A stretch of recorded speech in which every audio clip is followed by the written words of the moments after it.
दबाव एक सौभाग्य है और यही बात मुझे याद रही। और मैं ओह, ये मुश्किल सवाल है क्योंकि कभी-कभी आप अच्छे दौर में होते हैं, मैच जीत रहे होते हैं, तो एक हार गए तो ठीक है, लेकिन जब आप नहीं होते, कोशिश कर रहे होते हैं, तो हार को देखना पड़ता है। लोग नहीं समझते ये कितना दिमागी है, क्योंकि आप कोर्ट पे अकेले होते हैं। सलाबासुस बोसिस, ये आप बनाम एक व्यक्ति है जो इसे बहुत मुश्किल बनाता है। आपके पास नहीं होता।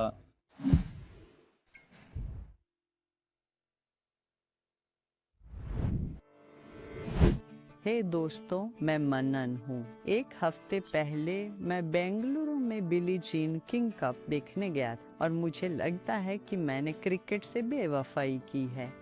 एक सप्ताहांत टेनिस और मैं तो बस प्यार में हूँ। मैंने भारत की श्रीवल्ली, स्लोवेनियाई टीम की तमारा और भारतीय महिला टीम की कप्तान विशाल उपाध्याय से बात की। मुझे ये अनुभव बहुत पसंद आया। तो आइए सीधे शुरू करते हैं। नमस्ते, बहुत अच्छा खेला। धन्यवाद। अच्छा लड़े। धन्यवाद। आपसे बात करने को उत्सुक हूँ। हाँ, धन्यवाद। मैं भी। तो बैंगलोर कैसा है? बैंगलोर में बहुत मज़ा आया। मैच के लिए इतनी भीड़ देखकर खुशी हुई जो सचमुच रोमांचक थी। उन्होंने टीम इंडिया को यहाँ तक लाने में शानदार काम किया। टाई अभी भी जारी है और हम और रोमांचक टेनिस का इंतज़ार कर रहे हैं। आपके अनोखी रस्में और आदतें क्या हैं? मैं वो बता नहीं सकता, वो एक राज है। वही मुझे मैचों से पहले शांत रखता है। हाँ, खेल भावना के बारे में आपका क्या विचार है?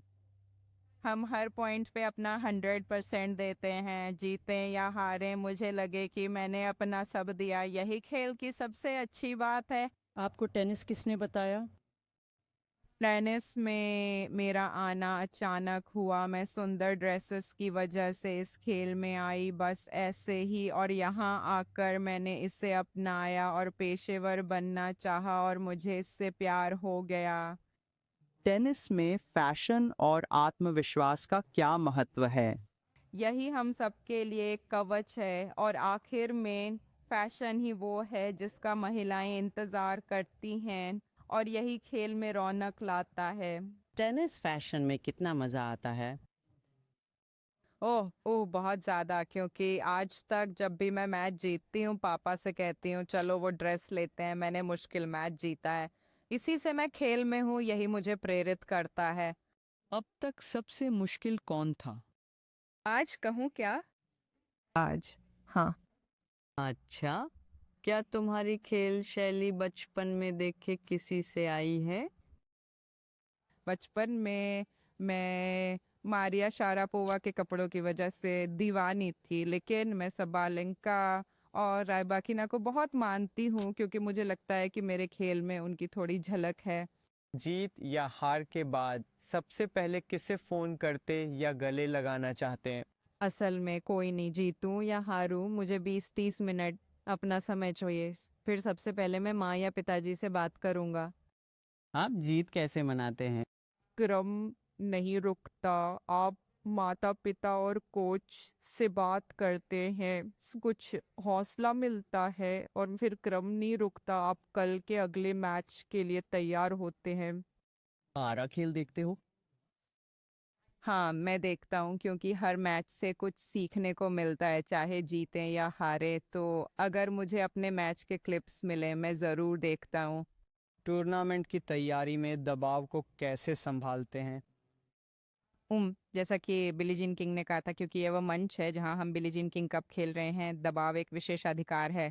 और मुझे लगता है यही बात मेरे दिमाग में बैठ गई और मैं अपना 100% देने की कोशिश करती हूँ जब भी मैं दबाव में होती हूँ। और मैं आक्रामक रहने की कोशिश करती हूँ जब भी मैं दबाव में होती हूँ, क्योंकि इसी ने मुझे अब तक पार पाने में मदद की है। चैंपियन होने में सबसे मुश्किल क्या है?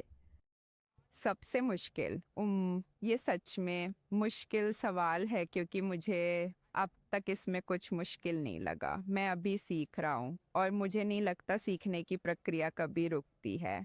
कब से तुम्हें चैंपियन लगने लगा? मैं अभी भी सीख रहा हूँ, कह सकता हूँ, लेकिन जब भी मैं कोर्ट पर जाता हूँ, मैं खुद को सबसे अच्छा मानता हूँ। यही मुझे आगे बढ़ाता है। शुक्रिया। धन्यवाद।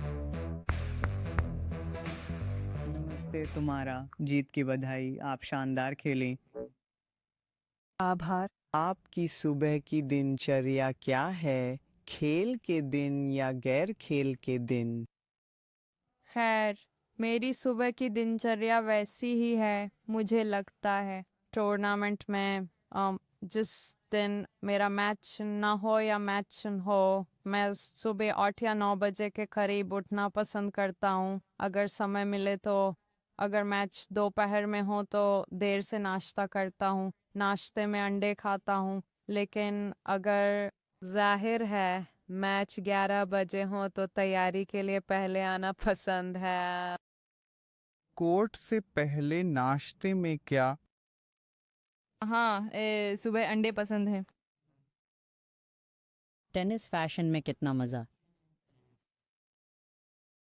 फैशन में से उतना मज़ा नहीं आता। मैं कोई बहुत बड़ा फैशन प्रेमी नहीं हूँ, जाहिर है। हाँ, अच्छे कपड़े पहनने में अच्छा लगता है, पर मैं फैशन की दीवानी नहीं।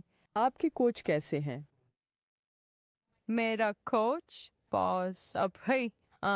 मेरे पास कोई कोच नहीं है। हाँ, अभी कोई नहीं है। जूनियर रहते हुए अपने खेल में सबसे बड़ा बदलाव क्या किया? मुझे लगता है कि बस आप जितनी मेहनत करते हैं उसका अनुशासन और उसकी रोजाना निरंतरता। सिंगल्स या डबल्स क्या पसंद है, क्यों? मैं सिंगल्स पे ध्यान देता हूँ 100, पर डबल्स भी पसंद करता हूँ। डबल्स ज़्यादा आरामदायक और मज़ेदार होता है, पर मैं अभी भी सिंगल्स को ही पसंद करता हूँ। अब तक के सबसे अच्छे दर्शक? सबसे अच्छी भी ये काफ़ी मज़ेदार था। इतने सारे फैंस को आते देख बहुत अच्छा लगा। तो हाँ, मैं भारत के लिए जाऊँगा।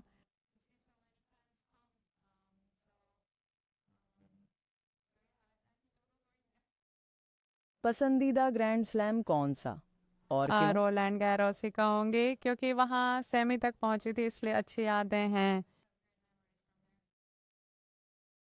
ड्रीम मैच क्या? मेरा ड्रीम मैच हाँ।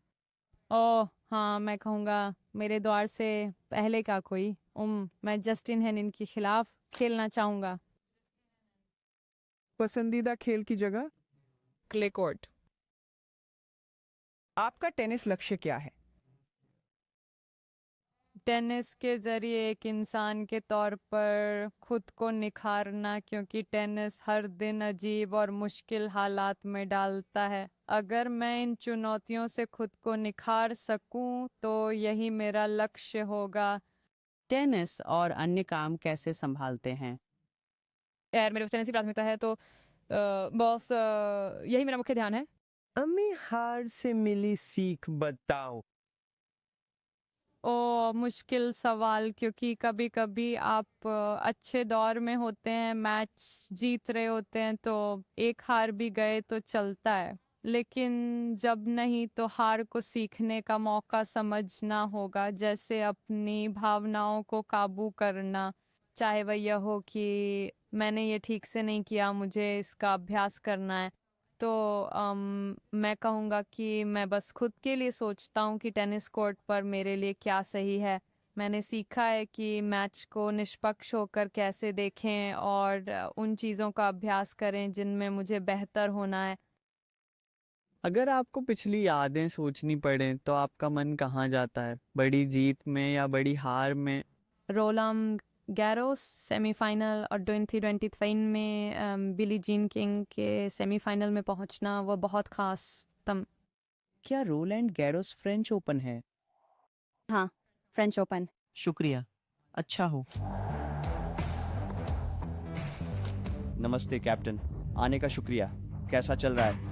हाँ, कल स्लोवेनिया से हमारा एक कड़ा मुकाबला था, लेकिन लड़कियों ने जिस तरह से जवाब दिया, मुझे उन पर बहुत गर्व है। ये एक अच्छी कड़ी लड़ाई थी। हमने स्लोवेनिया टीम को कड़ी टक्कर दी और हाँ, उनके प्रयास के लिए उन्हें A+ मिलता है। कोचिंग में सबसे मुश्किल क्या और सबसे पसंद क्या? मुझे एथलीट का मानवीय विकास सबसे अच्छा लगता है, क्योंकि फोरहैंड, बैकहैंड, सर्व और वॉली सिखाना आसान है, लेकिन मानवीय विकास ही बड़ा फ़र्क लाता है। तो खेल जीवन का वो पहलू ही मुझे आकर्षित और उत्साहित करता है। ये मुझे इस बात पर ध्यान केंद्रित करने के लिए प्रेरित करता है कि मैं टेनिस को माध्यम बनाकर लोगों को बढ़ने में कैसे मदद कर सकता हूँ। संचार का महत्व बताएं और कोच कब गलती करता है। खैर, संचार बहुत ज़रूरी है।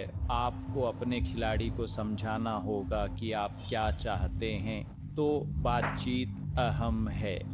वहीं आपको एक अच्छा श्रोता भी होना चाहिए।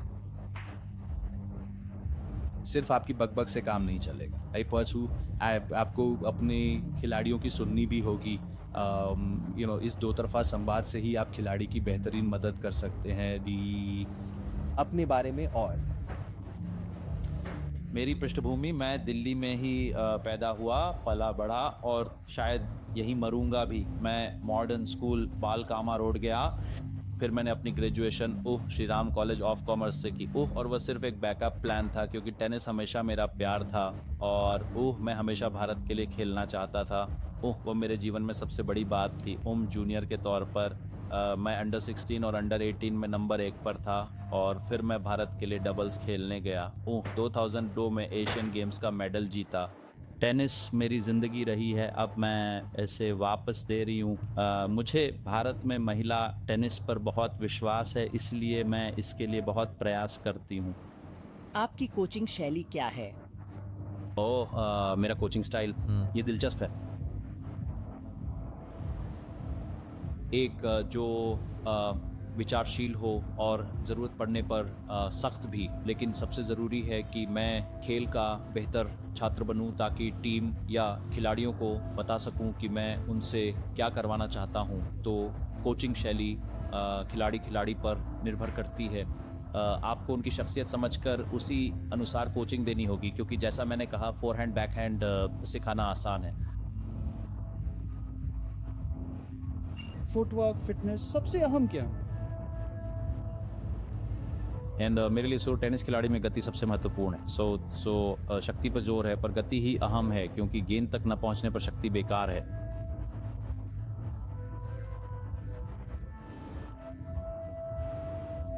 बेकार, बेमानी है ना? तो मेरे लिए फुटवर्क, स्टेमिना जैसी एथलेटिक चीज़ें ज़्यादा अहम हैं। मैं आपको एक छोटा सा उदाहरण देता हूँ। जंगल का सबसे ताकतवर जानवर हाथी है, सबसे तेज़ चीता है।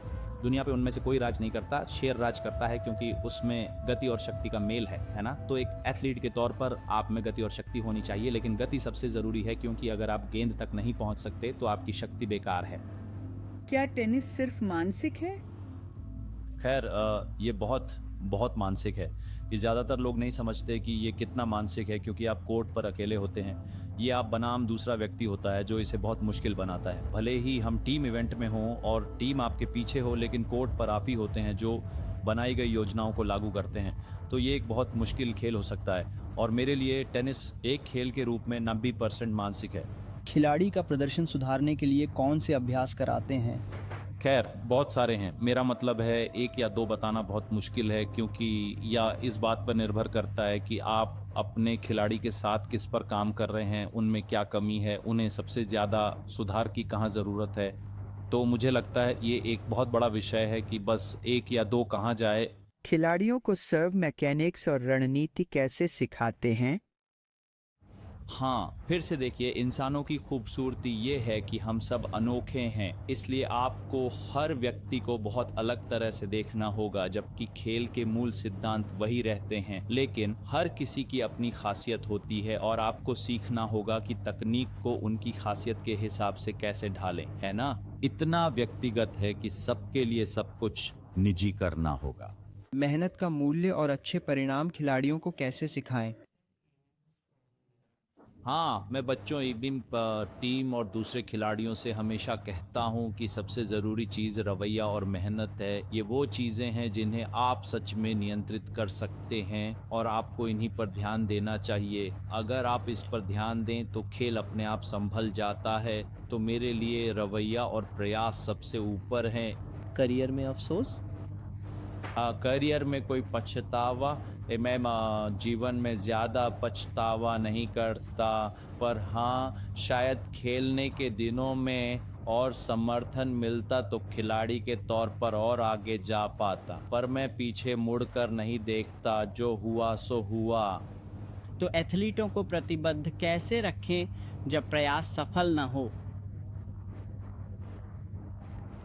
हाँ, तो मेरा मतलब है, मुझे लगता है कि लंबे समय में खिलाड़ियों के लिए ये समझना ज़रूरी है कि वे ये अपने लिए कर रहे हैं, है ना? तो मैं हमेशा सोचता हूँ कि आप किसी को सच में प्रेरित या अनुशासित नहीं कर सकते, आपको अंदर से प्रेरित या अनुशासित होना पड़ता है। जब आप ऐसे होते हैं तभी एक महान चैंपियन बनते हैं। वे अत्यधिक प्रेरित, अत्यधिक अनुशासित व्यक्ति होते हैं, है ना?